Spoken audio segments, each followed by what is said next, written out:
Hi, I'm Roberto Lima, and today I'm doing the Proust question speech. I have 10 questions that I'd like to read off and answer to you. I appreciate your undivided attention.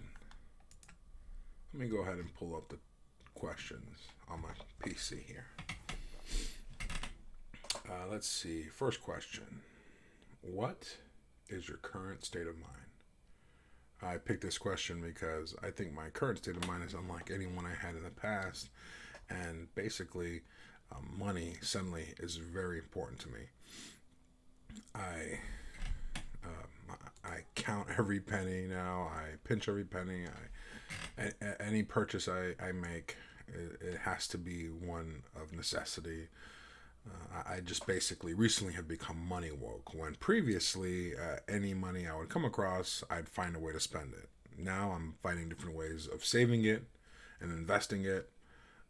Thank God for YouTube. Second question: what is your most treasured possession?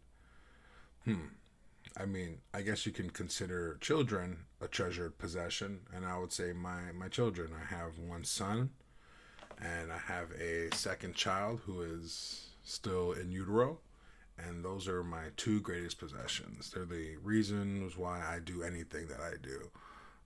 The reason why I'm back in school. You know, I only went back to school because I have kids now. Let's see. Number three. What is your greatest extravagance?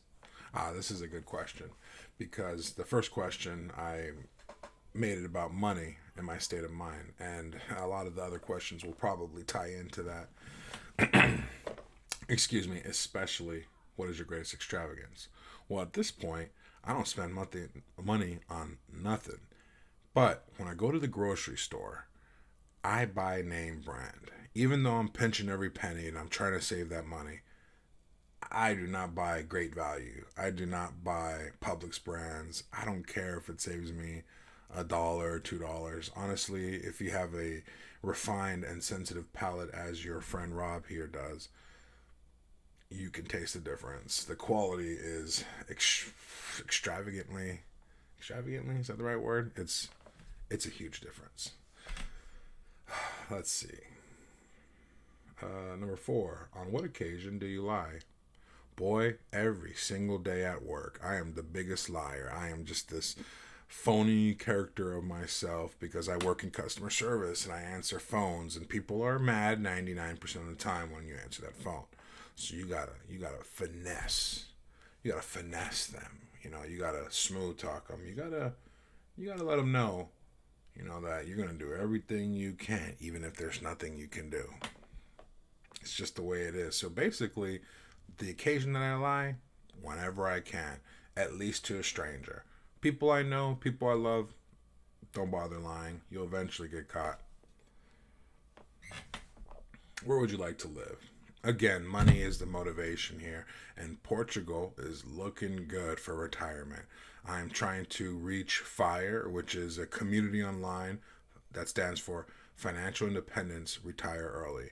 If I can retire in the next 10 years, it's not going to be in the United States, but Portugal, I could probably make it happen. Let's see.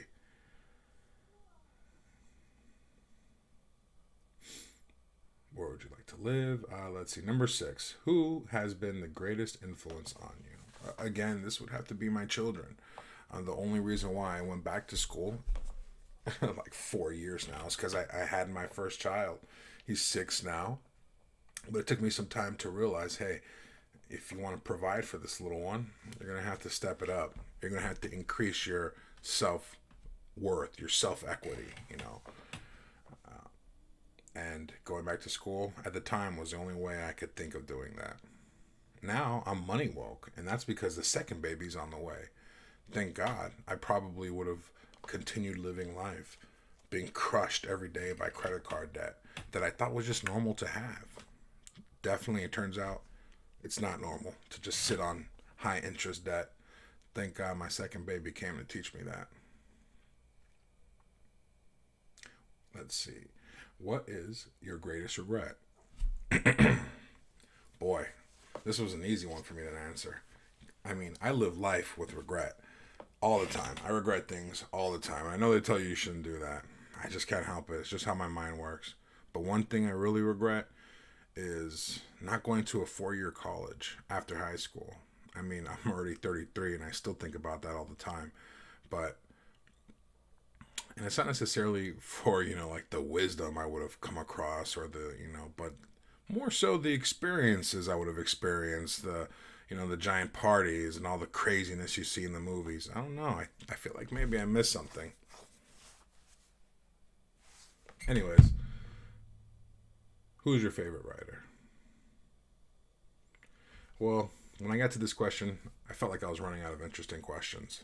So I went with this, and I'm going to just go with Stephen King. I've read more of his books than anybody else, and his books were good enough that I was like, you know what? Let me read another one. Insomnia was probably my favorite one. One of the questions was, who's your favorite fictional character? Homeboy from Insomnia was the best. Ralph Roberts, I think was his name, or something Roberts, or Robert something. It's been a lot of years since I read the book, but boy, was it good. Made high school very interesting reading that thing. Now I read other books, kind of self-help books. I'm currently reading this one right here, Verbal Judo, and it's by George J. Thompson. Now, I think this is probably the only book of his I'll ever read, but currently, George J. Thompson is my favorite author. Let's see. How would you like to die? Oof, morbid. But I figured it'd be an interesting question to answer. So, I mean, if you know the way Tyrion Lannister wanted to die in Game of Thrones, you could basically just say, the same way he wanted to die. Very unrealistic. So, ideally, at the very least, an old man with a whole lot of money in the bank. At least $1 million. I need at least $1 million before I croak. Sounds crazy, I know, but hopefully let's make it happen. Last question. What is the trait you deplore in others? Well, a wise man once said, the only thing you dislike in others is what you see in yourself. And I think that's true because I hate lazy people. I hate people who are completely lacking in ambition and, and in personality and in, perseverance. And that's all connected to like laziness. So there's a question asking, what do you hate the most about yourself? And I was going to say, that I'm lazy. But am I though? I'm just really hard on myself. I go to school, I work, I'm a father, I have friends, I play video games, I do it all. I research, I read, I do it all. But I still am afraid that I am lazy sometimes. So if I see it in somebody else, naturally I hate it because I hate it about myself. That was my speech for my Proust questions. 10 questions asked and answered. I hope you enjoyed the speech. Hope maybe you learned something, maybe you laughed, maybe you cried. Who knows? Anyways, thanks. Have a great day. Bye, everybody.